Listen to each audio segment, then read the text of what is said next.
بصوا بقى يا جماعة اهي. بصوا شايفين كويس؟ مفتوحة اهي من غير سكينة اهي. بصوا تحفة. نحشيها بقى الشاورما اللي احنا عملناها. ازيكم يا حلوين؟ عاملين ايه؟ يا رب تكونوا بخير. يلا بقى النهارده هنعمل سندوتشات كده مختلفة. هنعمل عجينة كده ايه سحرية كده. اعمل لكم نوع من المعجنات اسمه جيب التاجر. الوصفة دي من زمان قوي بس قلت النهارده اعملها لكم. بس لو اول مرة تشوفونا ما تنسوش تعملوا لايك وشير عشان الكل يستفيد. يلا بقى النهارده هناخد هنا كوباية لبن دافية، عليها مع ربع كوباية زيت،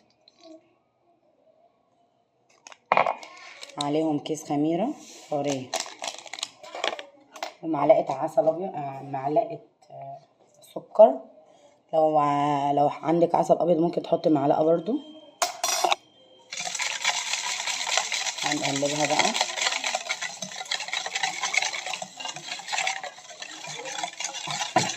تقلبي بقى لحد ما كل حاجة تدوب معاكي.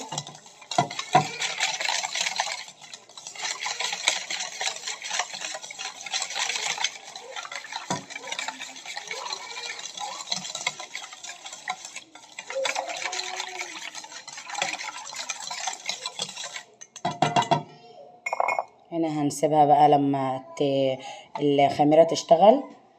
هنغطيها.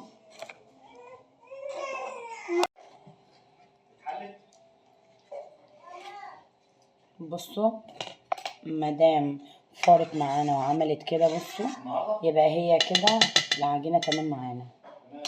هننزل بقى ببيضة بدرجة حرارة المطبخ.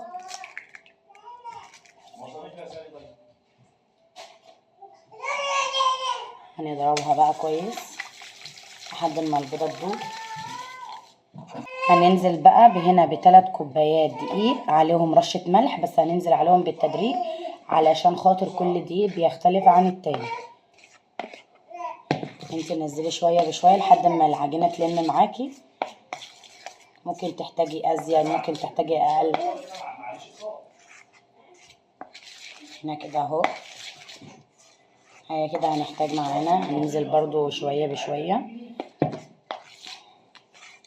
بس لو وصلتوا للنقطة دي ما تنسوش تصلوا على النبي عليه افضل الصلاة والسلام.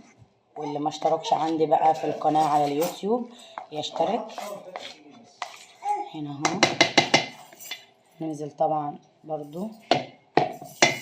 انا استخدم ايدي. نستخدم ايدينا بقى احسن وانضف.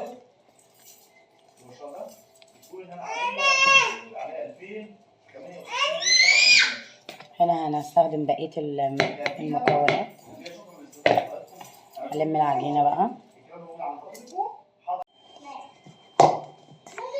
بصوا اهي اتلمت معايا بقت تمام اهي ماشي. هنا بقى هنرش رشة زيت. هنعملها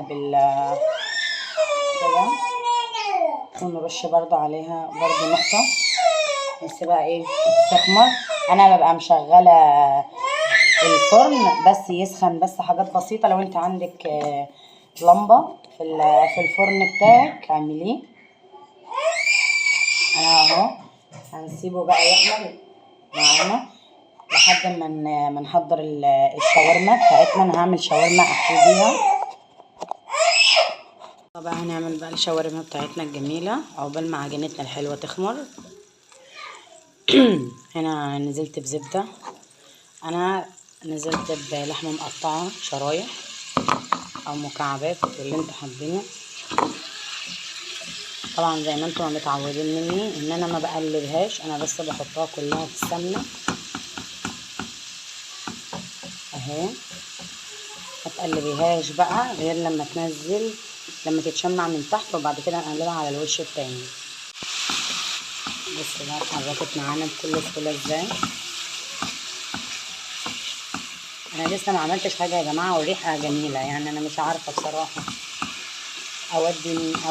اوديكي فين يا شهرة بصراحه.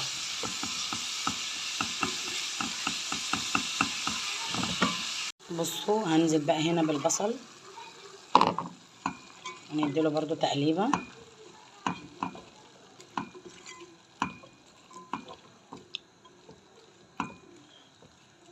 هنسيبه بقى شويه مع البصل بقى بالطماطم.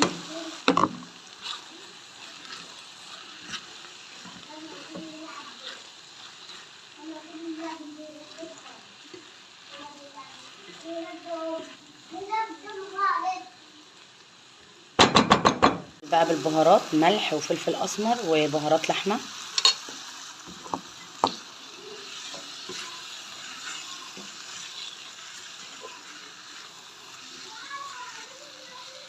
هنسيبها بقى ايه تستوي عقبال بقى ما نعمل العجينه بتاعتنا. يلا بقى العجينه اهي ما شاء الله اختمرت اهي. ينزل بقى البوكس اللي انا بحبه اهي. تمام اهي. طبعا بقى نعملها رول طويل عشان نقطعها.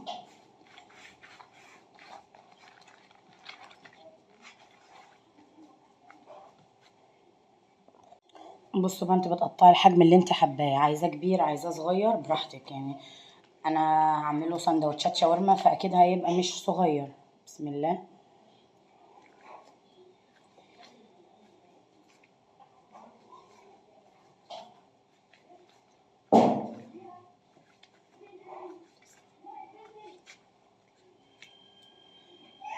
هما هيجوا 12 ان شاء الله رغيف. طبعا هنكورهم بقى كده.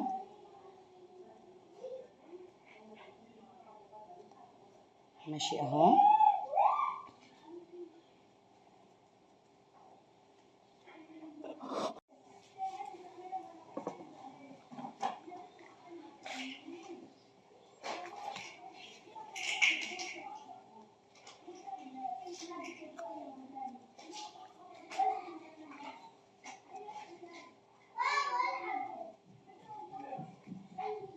كده تمام. هنسيبها بقى ايه نغطيها. هسيبيها بس ترتاح دقيقة بس كده عقبال ما نحضر النشابة والحاجات. بصوا بقى احلى حاجة ان احنا نغطيها بستريتش راب يا اما بكيس. انا طبعا بختار ابسط حاجة موجودة في البيت. انتوا تكونوا حفظتوني يعني. بسم الله. هنبتدي بقى باول واحدة احنا عملناها اهي. افردي بقى.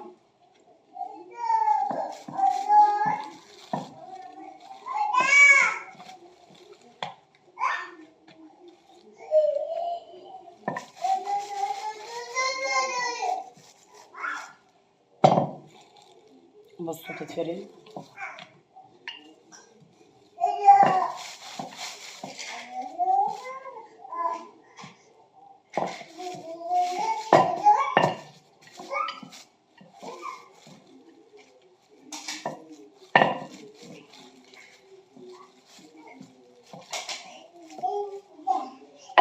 بصوا بقى هنروح جايبينها كده. بصوا اهي. هنروح حاطينها هنا. ماشي. هنعمل بقى تاني واحدة احنا عملناها اهي. بسم الله.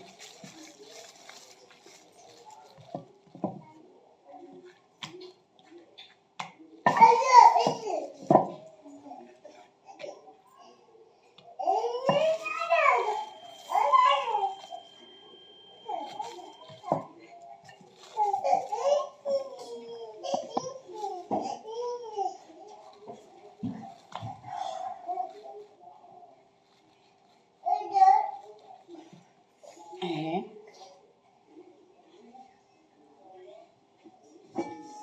كلهم اهي. بصوا نعملهم كلهم كده في الصواني. بصوا انا عملتهم كلهم اهو اهو. هنحطهم بقى ايه يختمروا شوية يرتاحوا. تمام. هنغطيهم. دي خلاص اهي اهو دخلت على سوا اهي. بصوا اختمرت اهي. بصوا كل باظت ازاي. هنحطها بقى على درجة حرارة من 180 ل 190. لو الفرن بتاعك حامي خليه 180، لو ضعيف شوية خليه 190. هنحطه على الرف الأوسط. هتشغلي الفرن من تحت فقط. لو ملونش معاكي هتشغلي الفرن، هتشغلي الشواية عليها. بصوا بقى انا هنا جبت شوية لبن وهندهن بس الوش بتاعها كده.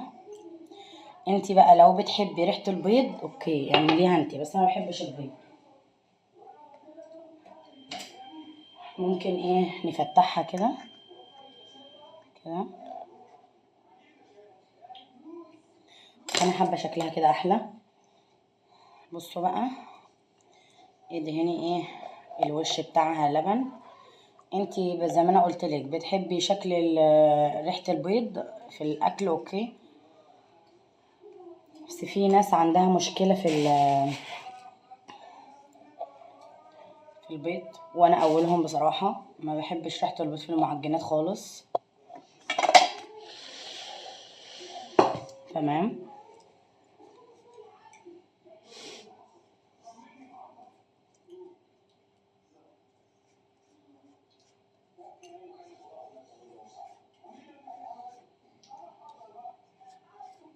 بسم الله.